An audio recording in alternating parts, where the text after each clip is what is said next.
안녕하세요. 김충만 목사입니다. 오늘은 미가서 4장 6절에서 5장 1절까지 말씀을 통해 은혜를 나누고자 합니다. 여호와께서 말씀하시되 그날에는 내가 저는 자를 모으며 쫓겨난 자와 내가 환난받게 한 자를 모아 발을 저는 자는 남은 백성이 되게 하며 멀리 쫓겨났던 자들이 강한 나라가 되게 하고 나 여호와가 시온산에서 이제부터 영원까지 그들을 다스리리라 하셨나니 내 양떼의 망대요 딸 시온의 산이여 이전 걷는 곳 딸 예루살렘의 나라가 내게로 돌아오리라. 이제 내가 어찌하여 부르짖느냐. 너희 중에 왕이 없어졌고 내 모사가 죽었으므로 내가 해산하는 여인처럼 고통함이냐. 딸 시온이여 해산하는 여인처럼 힘들여 나을지어다. 이제 내가 성읍에서 나가서 들에 거주하며 또 바벨론까지 이르러 거기서 구원을 얻으리니 여호와께서 거기서 너를 내 원수들의 손에서 속량하여 내시리라.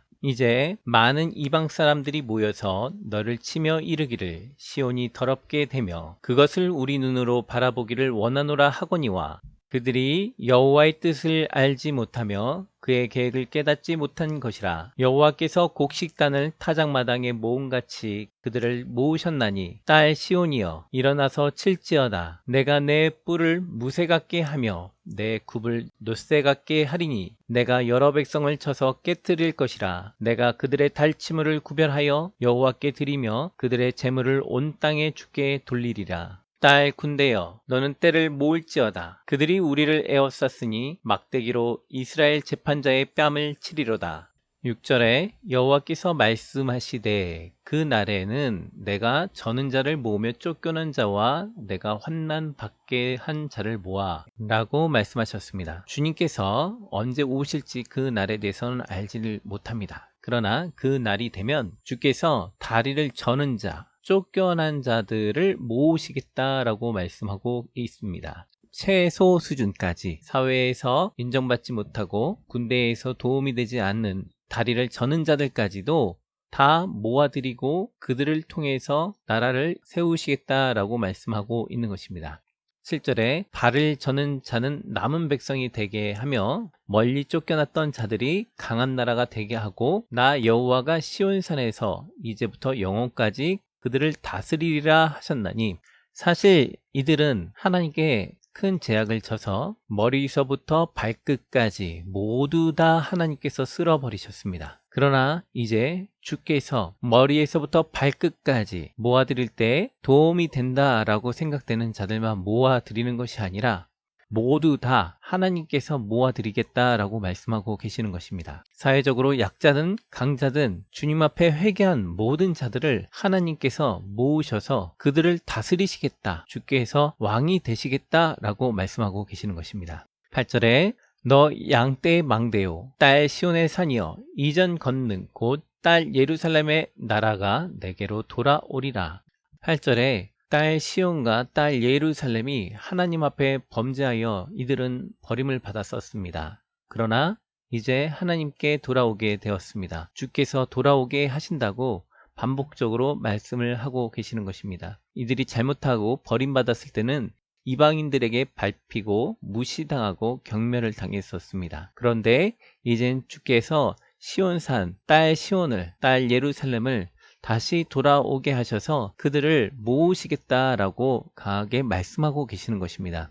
9절에 이제 내가 어찌하여 부르짖느냐 너희 중에 왕이 없어졌고 내 모사가 죽었으므로 내가 해산하는 여인처럼 고통함이냐. 그런데 모으시기 전에 먼저 전제되는 것이 있습니다. 그것은 무엇이냐면 이들이 고통 가운데 처하게 될 것이다 라는 것입니다. 미가가 예언하는 이 시기가 아직은 나라가 해체되거나 징계를 맞은 상태가 아닙니다. 이들은 하나님 앞에서 왕이 없어지고 지혜자들이 없어져서 이들이 의지할 모든 대상들이 소멸되었기 때문에 고통 가운데 하나님께 부르짖게 된다라는 소리가 되는 것입니다.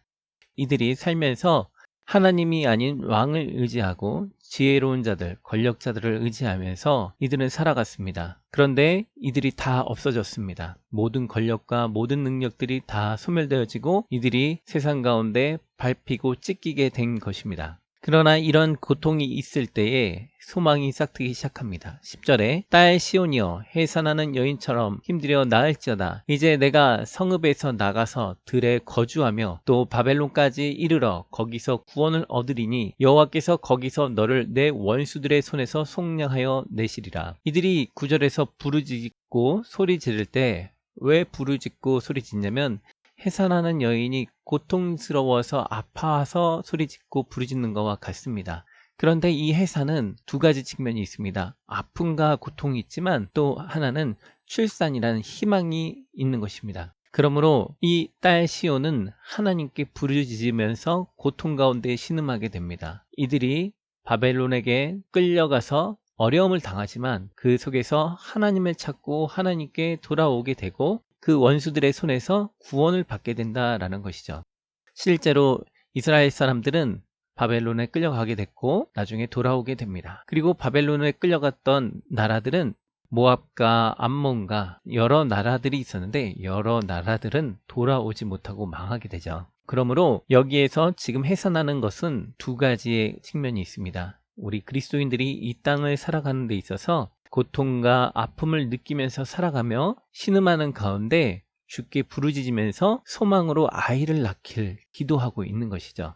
우리가 원하는 가정의 모습, 우리가 원하는 인생의 모습, 우리가 원하는 삶, 그것을 단숨에 기도하여 응답을 받는다면 참 좋겠지만 우리는 고통이라는 연단을 통해서 신음하고 그 가운데 인내하면서 주님의 때를 기다리고 있는 것입니다. 이 연단 가운데 포기하지 아니하고 오직 주님만을 바라보고 있는 것이죠.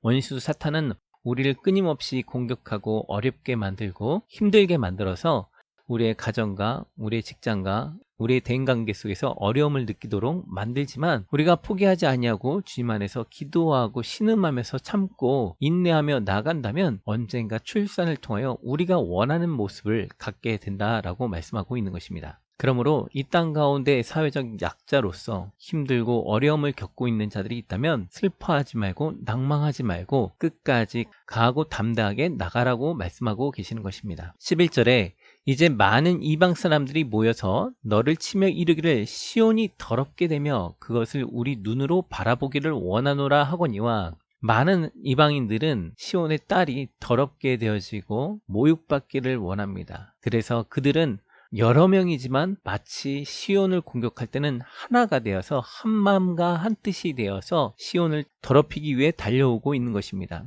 그것을 매우 간절하게 원하고 있는 것이죠. 이들은 시온의 딸 시온을, 딸 이스라엘을 더럽히기를 좋아하고 즐겨합니다. 왜 이런 일들을 하냐면 12절에 그들이 여호와의 뜻을 알지 못하며 그의 계획을 깨닫지 못한 것이라 여호와께서 곡식단을 타작마당에 모음같이 그들을 모으셨나니 이들은 하나님께서 이들을 버리셨다고 생각했습니다. 이들이 하나님을 떠남으로 하나님께서는 그들에게 사단이 그들을 공격하고 그들을 약탈하는 것에 대해서 허락하셨기 때문에 임시적으로 그들이 고난을 겪고 있는 것이지 하나님께서 완전히 그들을 멸하신 것이 아닙니다. 하나님의 자녀고 하나님의 백성이기에 하나님께서 마음 아프시지만 그것을 보고 계시는 거죠. 그런데 이들은 그것을 알지 못하고 시온을 완전히 멸망시키려고 버림받게 하려고 모두 한마음 한뜻이 되어 달려들고 있는 것입니다. 이들은 하나님의 뜻을 이해하지 못했습니다.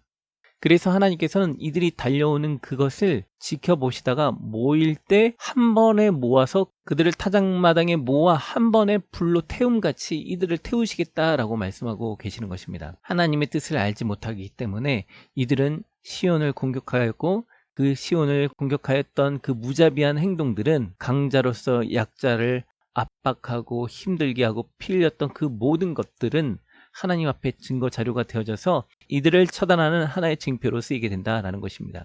13절 딸 시온이여 일어나 칠지어다. 내가 내 뿔을 무쇠 같게 하며 내 굽을 녹 같게 하리니 내가 여러 백성을 쳐서 깨트릴 것이라. 내가 그들을 탈취물을 구별하여 여호와께 드리며 그들의 재물을 온 땅에 주께 돌리리라. 딸 시온이 그렇게 힘들게 어려움을 당하고 슬픔과 어려움이 있었지만 하나님께서 이들을 이제 강하게 하신다라는 겁니다. 이들이 갖고 있는 뿔이 약한 뿔이 아닙니다. 그럼에도 그 뿔을 한 단계 더 쇠처럼 강한 뿔이 되게 하고 말에 있는 말 발구처럼 그 굽을 단단한 노수로 하게 하여 전쟁에 나가서 백전백승하도록 만들겠다라고 말씀하고 계시는 것입니다. 여태까지 압제당했던 이 시온은 이제 일어나서 강자들을 대적하며 그들을 처단하여 무너뜨릴 것이다 라고 말씀하고 있는 것입니다. 그것이 누구 때문에 가능하냐면 하나님 여호와 때문에 가능하다라고 말씀하고 있는 것입니다. 주께서 이들을 붙들어 주고 계시니까 이들의 쇠가, 이들의 뿔이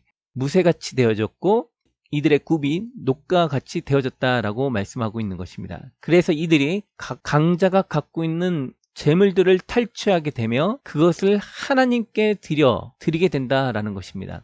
온 땅의 모든 재물을 주님께 돌리는 것입니다. 사실은 이 강자가 갖고 있던 재물들은 무엇이었냐면 약자들을 탈취하여 약자들의 피로 재산을 늘렸던 것입니다. 당연히 주께서 모든 백성들에게 나누어 주고 서로 도우라고 주셨던 것들을 강자들이 약자들의 피를 흘리게 함으로 그 재물을 늘렸던 그 모든 재물들을 이제 시온의 백성들이 탈취하여 전쟁에서 이김으로 그 재물을 하나님께 올려드리는 것입니다. 이 재물을 통하여 하나님께서는 다시 공동체 가운데 약자들을 돌보는 데 사용하시는 것입니다. 그러므로 위정자들과 악한 자들이 심판을 받게 된다라는 말씀이시죠. 5장 1절 딸 군대여 너는 때를 모을저다. 그들이 우리를 에워쌌으니 막대기로 이스라엘 재판자의 뺨을 치리로다.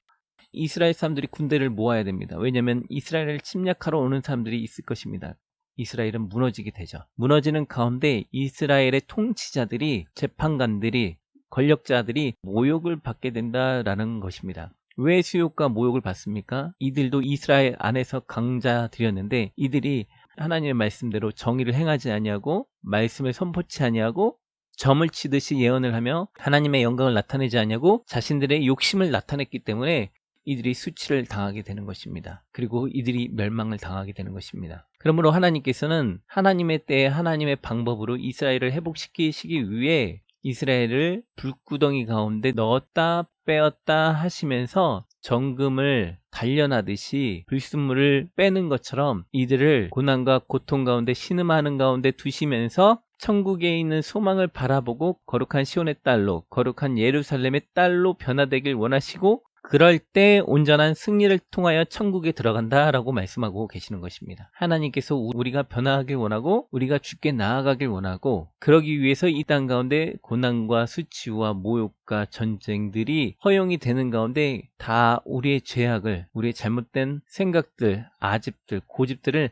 하나님 앞에서 꺾으시면서 우리를 주 앞에 정결한 신부로, 정결한 자녀로 세우길 원하신다라고 말씀하고 있는 것입니다. 오늘 말씀을 통해서 느낀 점은 하나님을 더욱더 사랑하고 하나님 뜻대로 더욱더 살아야 되겠다. 내 안에 주님 보시기에 악한 것들이 있다면 빨리 덜어버리고 정결하게 해야 되겠다. 온 세상의 주인이신 주님의 것을 내 것처럼 여기지 말고 하나님의 것을 주의 영광을 위하여 주의 백성들을 위하여 나누고 헌신하고 살아갈 수 있는 사람이 되어야 되겠다. 교만은 패망의 선봉이라고 했으니 더욱더 겸손하게 주님을 바라보고 살아가자라는 것을 느끼게 되었습니다. 오늘 하루도 하나님 안에서 큰 은혜 받으시고 평안한 하루 되시길 소망합니다. 감사합니다. 구독과 알람을 통해서 하나님의 은혜를 함께 나누었으면 좋겠습니다. 또한 다른 분들과 공유함으로 하나님의 은혜를 함께 나누었으면 좋겠습니다. 감사합니다.